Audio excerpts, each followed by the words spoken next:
1109 ಜಾತಿಗಳಿದಾವೆ. ಸುಮಾರು 15,000 ಉಪಜಾತಿಗಳಿದಾವೆ. 15,000 ಉಪಜಾತಿಗಳಿದಾವೆ.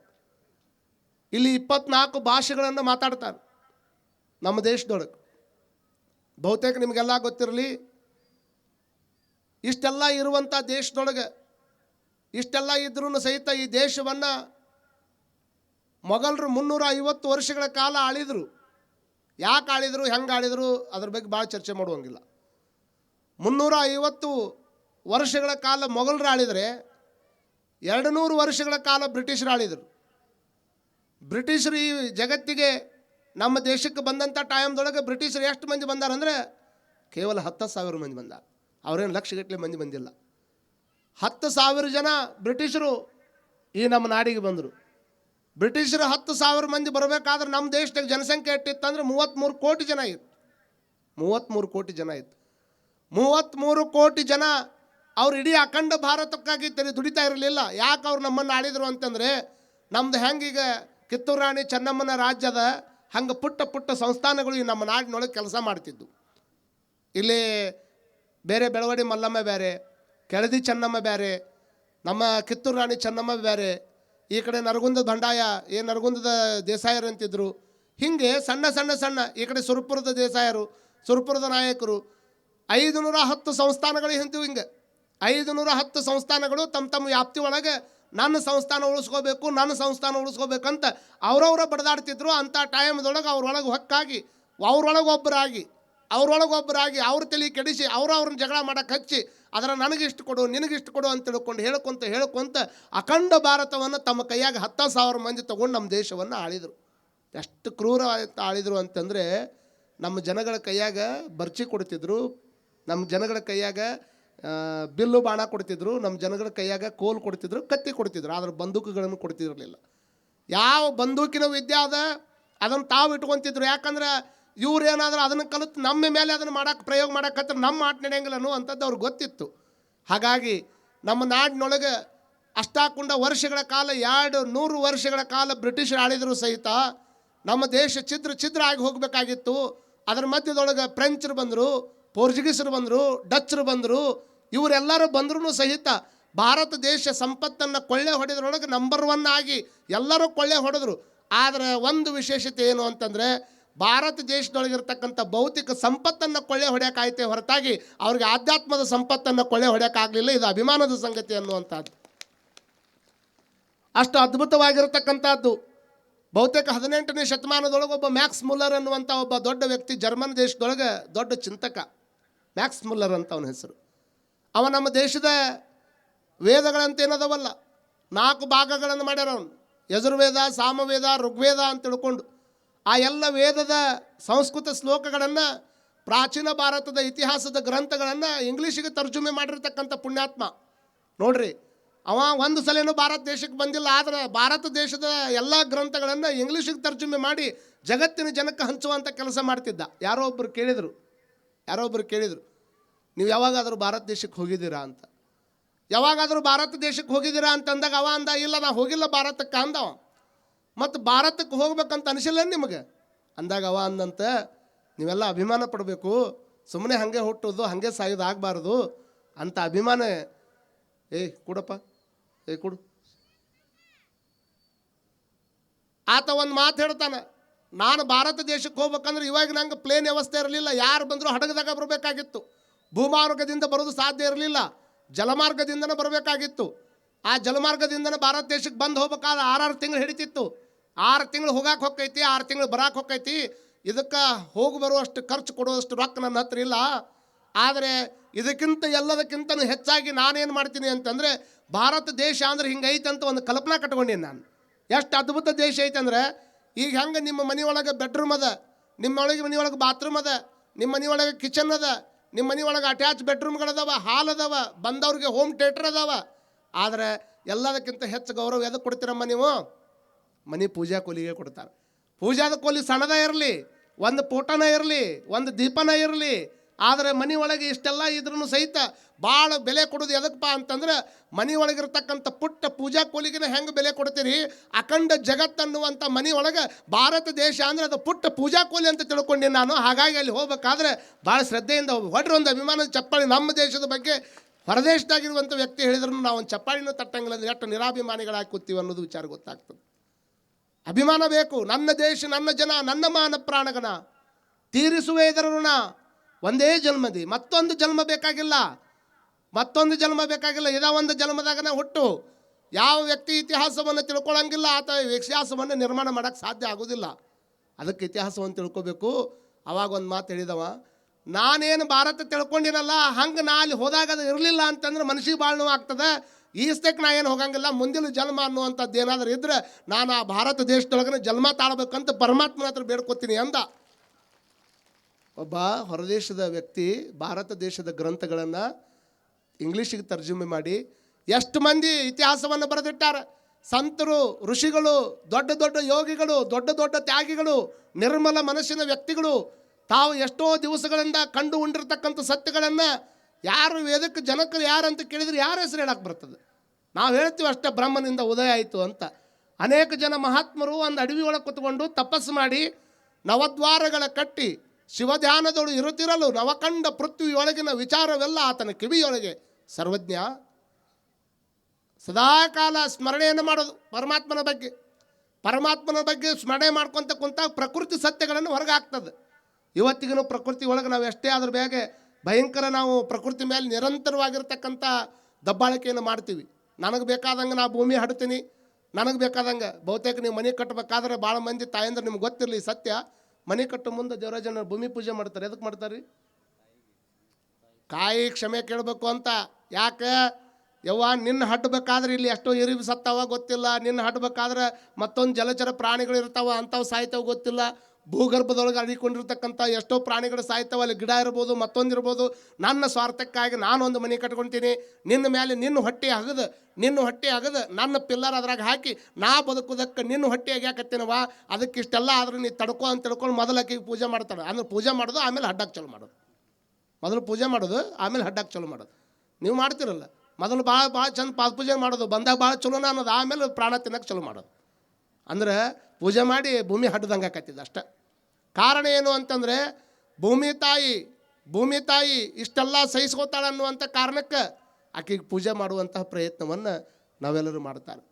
ನಾವು ಹೇಳಬೇಕಾಗಿರುವಂತಹ ವಿಚಾರ ಏನು ಅಂತಂದರೆ ನಿಮಗೆಲ್ಲರಿಗೂ ಗೊತ್ತಿರಬೇಕು, ಅಂತಹ ವ್ಯಕ್ತಿಗಳು ಈ ನಾಡಿನೊಳಗೆ ಹುಟ್ಟು ಬರಬೇಕು ಅಂತ ತಿಳ್ಕೊಂಡು ಎಷ್ಟು ಆನಂದವಾಗಿ ಈ ನಾಡಿನ ಬಗ್ಗೆ ಹೊಗಳ್ಕೊತ ಬಂದಾರೆ. ಅದ್ರ ಬಗ್ಗೆ ನಮಗೆಲ್ಲ ಚಿಂತನೆ ಇರಬೇಕು. ಕಾರಣ ಇಷ್ಟೇ, ಜಗತ್ತನ್ನುವಂಥದ್ದು ಒಂದು ದೊಡ್ಡ ಅದ್ಭುತವಾಗಿರ್ತಕ್ಕಂಥದ್ದು. ನಮ್ಮ ದೇಶದ ಹೆಮ್ಮೆ, ನಮ್ಮ ದೇಶದ ಪರಿಮಾಣ ಏನೇನೈತೆ ಅನ್ನುವಂಥದ್ದು ನಮಗೆ ಗೊತ್ತಾಗಲಿಲ್ಲ ಅಂತಂದ್ರೆ ಯಾರಿಗೆ ಗೊತ್ತಾಗ್ತದೆ? ಈ ದೇಶದೊಳಗೆ ಬಹುತೇಕ 140 ಕೋಟಿ ಜನ ಹೆಚ್ಚದ. ಈ ದೇಶದೊಳಗೆ 140 ಕೋಟಿ ಹೆಚ್ಚು ಜನ ಅದಾರ. ಜನಸಂಖ್ಯೆ ಒಳಗೆ ನಾವು ಭಾಳಷ್ಟು ಮುಂದದೀವಿ. ಈಗ ಇಡೀ ಜಗತ್ತಿನ ಜನಸಂಖ್ಯೆಯನ್ನು ತೆಗೆದುಕೊಂಡ್ರೆ 823 ಕೋಟಿಗೂ ಹೆಚ್ಚು ಜನ ಅದಾರ ಇಡೀ ಜಗತ್ತಿನ ತುಂಬ. ಎಷ್ಟು? 823 ಕೋಟಿಗೂ ಹೆಚ್ಚದಾರ ಜನ. ಮತ್ತು ಒಂದು ದಿವಸಕ್ಕೆ ಒಂದು ಕಡೆ ಜನ ಎಷ್ಟು ಸಾಯ್ತಾರೆ ಅಂದ್ರೆ ಇಡೀ ಜಗತ್ತಿನ ತುಂಬ 4 ಲಕ್ಷ ಜನ ದಿವಸಕ್ಕೆ ಹುಡ್ತಾರೆ, 1.5 ಲಕ್ಷ ಜನ ದಿವಸ ಸಾಯ್ತಾರೆ. ಹೌದಲ್ರಿ? 4 ಲಕ್ಷ ಜನ ಹುಡ್ತಾರೆ, 1.5 ಲಕ್ಷ ಜನ ಸಾಯ್ತಾರೆ. ಇದು ಜಗತ್ತಿನ ಜನಸಂಖ್ಯೆ. ಆದರೆ 67,000 ಜನ ಇಂಡಿಯಾದಾಗ ಹುಡ್ತಾರೆ, 27,000 ಜನ ಸಾಯ್ತಾರೆ ಈ ದಿವಸ. ನಾವಿಲ್ಲಿ ಮಾತಾಡಕತ್ತೀವಿ ಅಂದರೆ ಎಷ್ಟೋ ಮಂದಿ ಸಾಯಕತ್ತಾರೆ. ನಾವಿಲ್ಲಿ ಮಾತಾಡಕತ್ತೀವಿ, ಎಷ್ಟೋ ಮಂದಿ ಹುಟ್ಟಾಕತ್ತಾರೆ. ನಮ್ಮ ದೇಶದಾಗ ಅಷ್ಟೇ, ಜಗತ್ತಿನ ತುಂಬ ತಗೊಳ್ದು ಇಂಥ ಜ್ಞಾನವನ್ನು ತಿಳ್ಕೊಬೇಕು ನಾವು. ಏನು ನಡೀತದೆ ನಮ್ಮ ದೇಶದೊಳಗೆ, ಏನಾಗಕತ್ತದ ನಮ್ಮ ದೇಶದೊಳಗೆ, ಇದನ್ನೆಲ್ಲ ತಲೆಯಾಗಿಟ್ಕೋಬೇಕಾಗ್ತದೆ. ಹಾಗಾಗಿ 67,000 ಜನ ನಿತ್ಯ ಜನನ ಮಾಡ್ತಾರೆ. ಆ 27,000 ಜನ ನಿತ್ಯ ಈ ಜಗತ್ತನ್ನು ಬಿಟ್ಟು ಹೋಗ್ತಾರೆ. ಬಿಟ್ಟು ಹೋಗೋದಂತರೂ ಪಕ್ಕ ಅದ ಅನ್ನುವಂಥದ್ದು ಎಲ್ಲರಿಗೆ ಖಾತ್ರಿ ಅದ. ಈ ಜಗತ್ತನ್ನು ಬಿಟ್ಟು ಹೋಗ್ಬೇಕಾದ್ರೆ ಹೆಂಗೆ ಬಿಟ್ಟು ಹೋಗ್ಬೇಕು ಅನ್ನುವಂಥದ್ದನ್ನು ಚಿಂತಕರು ಹೇಳ್ತಾರೆ. ಇಲ್ಲಿ ಇದ್ದಂಗಿರಬೇಕು, ಇಲ್ಲಿ ಇರಲಾರ್ದಂಗಿರಬೇಕು, ಇಲ್ಲಿ ಇದ್ದಂಗಿರಬೇಕು, ಇಲ್ಲಿ ಇರಲಾರ್ದಂಗಿರಬೇಕು. ಆ ಪರಮಾತ್ಮ ಮೃತ್ಯುಂಜಯಪ್ಪ ಒಂದು ದಿವಸ ನಮ್ಮನ್ನು ಕರಿತಾನೆ, ಎದ್ದು ಹೋಗುವಂಗಿರಬೇಕು. ಎದ್ದು ಹೋಗೋ ಮುಂದೆ ಹಂಗೆ ಹೋಗಂಗಿಲ್ಲ, 4 ಮಂದಿ ಮನಸ್ಸು ಗೆದ್ದ ಹೋಗ್ಬೇಕು ಅನ್ನುವಂಥ ಕಾರಣಕ್ಕೆ ನಾವೆಲ್ಲ ಕುಂತೀವಿ.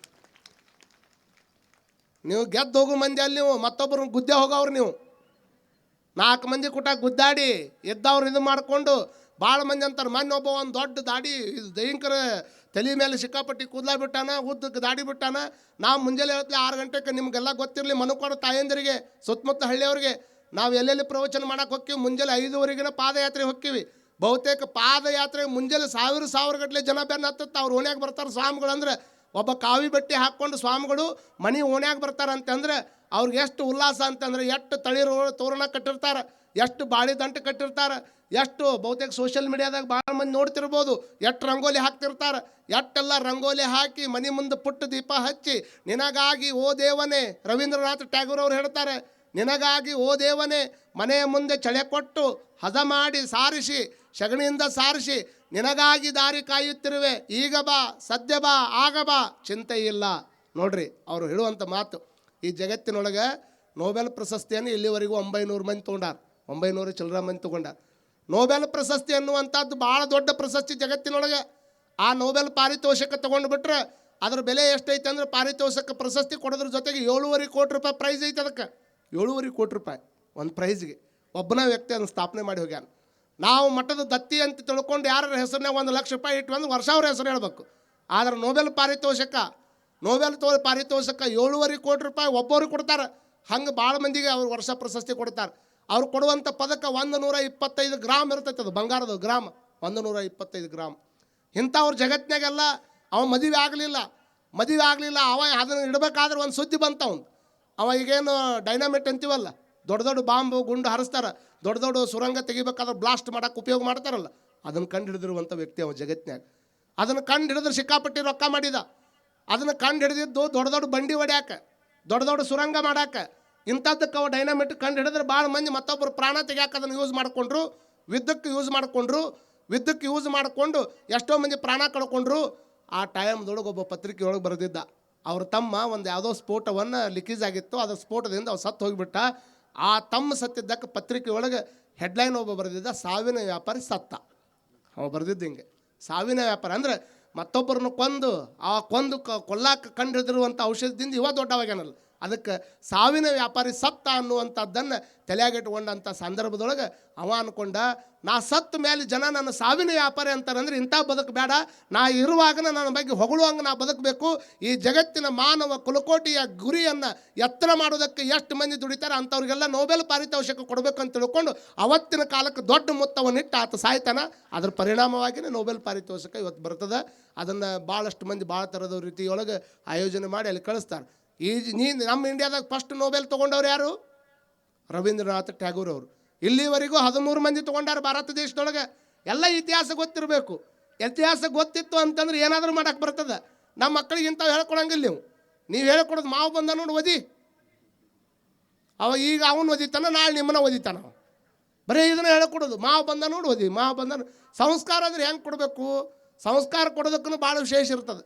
ನೋಡ್ರಿ, ಅವರು ಈ ಕೆನಾಲ್ ಐತಲ್ಲ, ನಮ್ಮೂರು ಕೆನಾಲ್, ಈ ನಮ್ಮ ಮಠದ ಹಿಂದೆ ಕೆನಾಲ್ ಇಲ್ಲ, ಕೆನಾಲ್ ಮೇಲೆ ಆಶಿ ಅವರಪ್ಪ ಅವರವ್ವ ಮಗ ಕೂಡಿ ಹೊಂಟಾರ. ಮಗನ ಕೈಯಾಗ ಚಾಕ್ಲೇಟ್ ಕೊಟ್ಟಾರ. ಆ ಹುಡುಗ ಕನ್ನಡ ಶಾಲೆ ಹುಡುಗರು ಅಂದ್ರೆ ಒಂದೇ ಟೈಪ್ ಹೊಕ್ಕ ಅಂತ ಮಾಡ್ರಿ ನೀವು. ಅವಕ್ಕೆ 20 ಫೂಟ್ ರೋಡ್ ಇದ್ರೂ ನಾವು 80 ಫೂಟ್ ರೋಡ್ನಾಗ ಅಡ್ಡಾಡ ರೂಢಿ ಅವಂಗೆ. ಹಿಂಗೆ ಹೋಗ್ಬೇಕಾದ್ರೆ ಅವ ಹಿಂಗೆ ಅವರಪ್ಪ ಮುಂದದನ, ಅವ್ರವ್ ಹಿಂದದಳ, ಇವ ನಡುವೆ ಆಡಾಡ್ಕೊಂತ ಹಿಂಗೆ ಓಡಾಡ್ಬೇಕಾದ್ರೆ ಕೈಯಾಗಿನ ಚಾಕ್ಲೇಟ್ ಕಿನಾಲ್ಲಾಗ ಬಿತ್ತು. ನೀರು ಹರಿಯಾಕತ್ತಿತ್ತು. ನೀರು ಹರಿಯಾಕತ್ತಂಥ ಟೈಮ್ದೊಳಗೆ ಕಿನಾಲ್ದಾಗ ಬಿದ್ದೈತೆ ಅಂತ ತಿಳ್ಕೊಂಡು ಅವ ಏನು ಮಾಡಿದ, ಓಡಿ ಹೋಗಿ ಕಿನಾಲ್ದಾಗ ಓಡ್ಯಾಕೋದು. ಅವ್ರವ ಅಂದ್ಲು, ತಡಿ ಅಂದಕ್ಕೆ ಸಂಸ್ಕಾರ ಕೊಟ್ಲು. ನೋಡಲ್ಲಿ ಏನು ಸಂಸ್ಕಾರ ಕೊಟ್ಲು? ತಮ್ಮ ಎದಕ್ಕೆ ಕಡೆ ಅದ್ರಾಗ ಹೊಂಟಿದ್ವಿ? ಮಮ್ಮಿ ನನ್ನ ಚಾಕ್ಲೇಟ್ ಬಿದ್ದದ ಅದ್ರಾಗ ಅಂದವ. ಅವಾಗ ಆಕೆ ಅಂದ್ಲು, ಅದಕ್ಕೆ ಯಾಕೆ ಚಿಂತೆ ಮಾಡ್ತಿದ್ದಿ? ಹೇಳ್ಬೇಕಾಗಿತ್ತು ಆಕೆ. ಕರೆನ ಹೇಳಿದ್ರೆ ತಿಳಿತಿತ್ತ ಹುಡುಗಿಗೆ. ನೀ ಯಾಕೆ ಚಿಂತೆ ಮಾಡ್ತಿದ್ದಿ? ತಡಿ, ನಾಳೆ ನಮ್ಮ ಮನೆ ಮಟ್ಟ ನಳ ಬರ್ತಾವ ಮಮ್ಮಿ ಅಂತ ಹುಡುಗ. ಆ ಮನೆ ಒಳಗೆ ನಳ ಎಲ್ಲಿಂದ ಬರ್ತಾವೆ? ಇದ ಕೆನಾಲ್ ನೀರ ಬರ್ತಾವ ಅಂದ. ಹೌದು ಮಮ್ಮಿ ಅಂತದು. ಹೌದು, ನಾಳೆ ಮನೆ ಮುಂದೆ ನಳ ಬರ್ತಾವ. ಆ ಮನೆ ನಳ ಬರ್ಬೇಕಾದ್ರೆ ನಿನ್ನ ಚಾಕ್ಲೇಟ್ ನಳದಾಗ ಬರ್ತೈತಿ, ಯಾಕೆ ತಗೋತೀನಿ ನಡಿ ಮನೆಗೆ ಅಂದಾಕಿ. ಇಟ್ಟ ತಲೆಯಾಗಿ ಇಟ್ಕೊಂಡಿತ್ತು. ಆಯ್ತು ಬಿಡು ಮಮ್ಮಿ, ನಾಳೆ ತೊಗೊಂಡ್ರಾತಂತ ಮುಂದೆ ಹೋಗಿ ಹಿಂಗೆ ಹೊಳೆ ಬರ್ಬೇಕಾದ್ರೆ ಅವರಪ್ಪ ನೀರು ಕುಡಿಯಾಕಂತ ಕಿನಾಲ್ನಾಗ ಬಂದಾನ, ಡುಬುಕಿ ಹೊಡೆದಾನ ಅದ್ರಾಗ.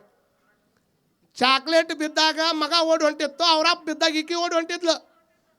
ನಿಮ್ಮ ಅಪ್ಪ ಬಿದ್ದಾನವ ಬಾಡ್ಯಾಗ, ಇದು ಬಾವ್ಯಾಗ, ಇದು ಕೆನಲ್ದಾಗ ಅಂತ ಅಕ್ಕಿ ಓಡಿ ಹೊಂಟಾಗ ಮಮ್ಮಿ ಯಾಕೆ ಚಿಂತೆ ಮಾಡ್ತೀಯ ಅಂದವ. ತಿಳಿದೈತ ನಿಮ್ಗೆ? ನೀವು ಶಾಣ್ಯರು ಇದ್ದೀರಿ, ಹಿಂಗೆ ಶಾಣ್ಯರು ಇದ್ರಿ ನೋಡಿ. ಅಲ್ಲಿ ಚಾಕ್ಲೇಟ್ ಅಲ್ಲಪ್ಪ, ನಿಮ್ಮ ಅಪ್ಪನ ಬಿದ್ದಾನ, ಮಮ್ಮಿ ನಾಳೆ ಬರ್ತಾವಲ್ಲ ಮನೆ ಮುಂದೆ ಬರ್ತಾವ ಅಂದಕ್ಕಿ. ಬರ್ಬೇಕಾದ್ರೆ ಹಂಗೆ ಬರಂಗಿಲ್ಲ, ಅಪ್ಪ ಚಾಕ್ಲೇಟ್ ತೊಗೊಂಡ ಬರ್ತಾನೆ, ನಡಿ ಹೋಗೋಣ ಮನೆಗೆ ಅಂದವ. ಏನು ಮಾಡ್ತೀರಿ?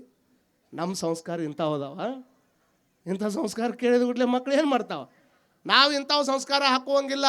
ನಾವು ಹಾಕಬೇಕಾಗಿರುವಂಥದ್ದು ಬೇರೆ ಸಂಸ್ಕಾರ. ಇಂಥ ಇತಿಹಾಸಬದ್ಧ ಮಾತುಗಳನ್ನು ಹೇಳಬೇಕು.